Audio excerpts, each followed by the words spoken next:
ኣብ ዘበነ ፕሬዚደንት ወርቃዊ ሰዓት ናይ ብሕትጀትን ጥይት ዘይበስዓ መኪና ዝመልኦ ዓለም ሓደ ህዱእ መንእሰይ ሓመድ ዝመልኦ ወታደራዊ ክዳን ገይሩ ይረአ።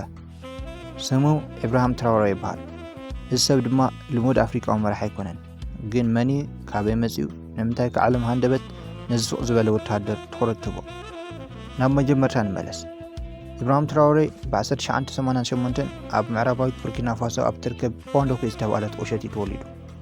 ወርቃዊ መቦቀል የለን፣ ፖለቲካዊ ኣቦ የለን።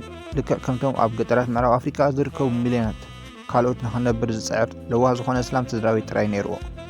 ንእሱ ህይወቱ ብፀገም የሕሊፍዎ። ኣብቲ ዝተወለደላ ዓዲ ማይ ኩሉ ግዜ ንምምፃእ ቀሊል ኣይነበረን። ኤሌክትሪክ ብርቂ እዩ፣ ኢንተርኔት ሕልሚ እዩ ነይሩ። ሓደ ነገር ግን ኣብ ትራውሬ ጎሊሑ ይርአ። በሊሕ ሱቕ ዝበለ ትኩረት ዝገበረ እዩ ነይሩ። ትራውሬ ተማሃራይ ከሎ ኣብ ሳይንስን ሒሳብን ብሉፅ እዩ ነይሩ። ኣብታ ኣብ ጥቓኡ እትርከብ ከተማ ቦቦ ዲያሎስ ቤት ትምህርቲ ተማሂሩ።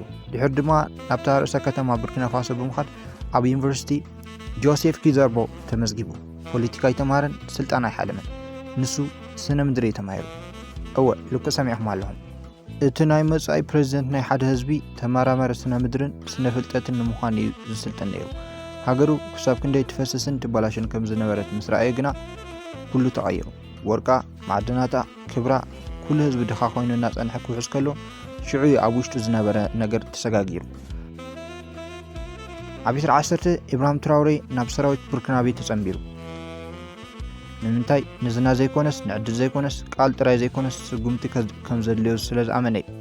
ኣብ ወርኪዕ ስልጥን ኣብ ሰሜን ቡርኪና ፋሶ ኣብ ዝካየድ ዝነበረ ስርሒት ጭራ ሽበራ ኣገልጊሉ። ኣብኡ ድማ ጉጅለታት ግብረ ሽበራውያን ሲቪላት ይቐትሉን ከተማታት ይሕዙን ነይሮም። ካብ ሓደ ግዜ ንላዕሊ ሞት ተጋፊጡ እዩ።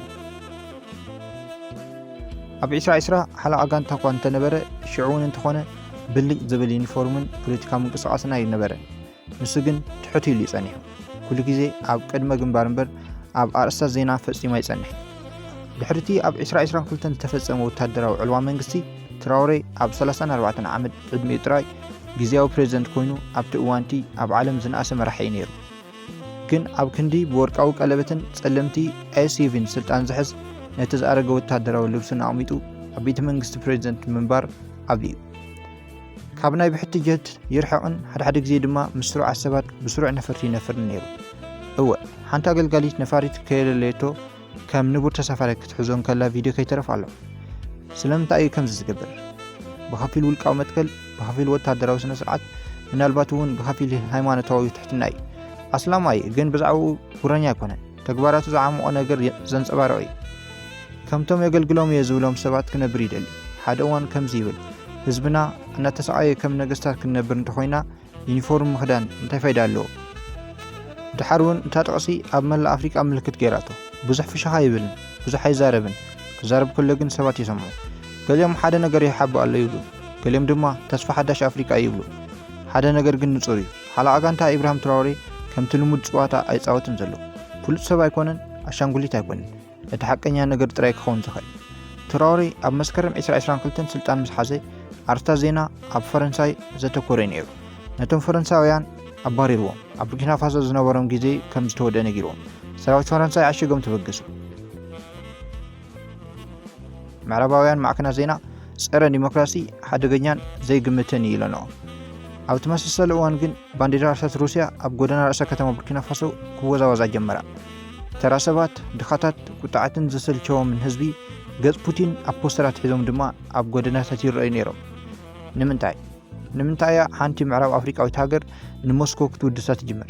ገለገለ ሰባት ጉጅለ ቫግነር ኣብ ዝበፂሑ ስለ ዘሎ ይብሉ። ቫግነር ግሩፕ ኣብ ሶርያ፣ ሊብያ፣ ማሊን ካልኦት ብስርሒታት ዝፍለጥ ሕሉል ናይ ግሊ ወታደራዊ ኩባንያ ሩስያ እዩ። ምዕራባውያን ንጉጅለ ቫግነር ዝፍራሕ ርህራህ ዘይብሉ ፖለቲካዊ መንፈስን ብትኑን እዩ ይብልኦ። ምንጭታት ከም ዝሕብርዎ ቫግነር ንውሽጣዊ ዓንኬል ትራውሬ ናይ ምኽሪ ድጋፍ ሂቡ ክኸውን ይኽእል ይብሉ። ገሊኦም እውን ብድሕሪ መጋረጃ ስልጣን ከደልድል ከም ዝሓገዙ ይዛርቡ። እቲ ምጥምዛዝ ግን እንሆ ብመረዳእታ ስእልን ቪድዮን የለን፣ ምጭብባጥ ኢድ የለን፣ ወግዓ መግለጽ የለን። ትራውሬ ኣረጋጊጹ ኣይፈልጥን። ሩስያ ብዛዕባኡ ተጃሂራ ኣይትፈልጥን። እቲ ምልክታት ግን ኣብ ኩሉ ቦታ እዩ ነይሩ። ልምንብድ ተቐያይሮም፣ ኣጽዋር ተቐያይሮም፣ እቲ ትረኻ እውን ከይተረፈ ተቐይሩ።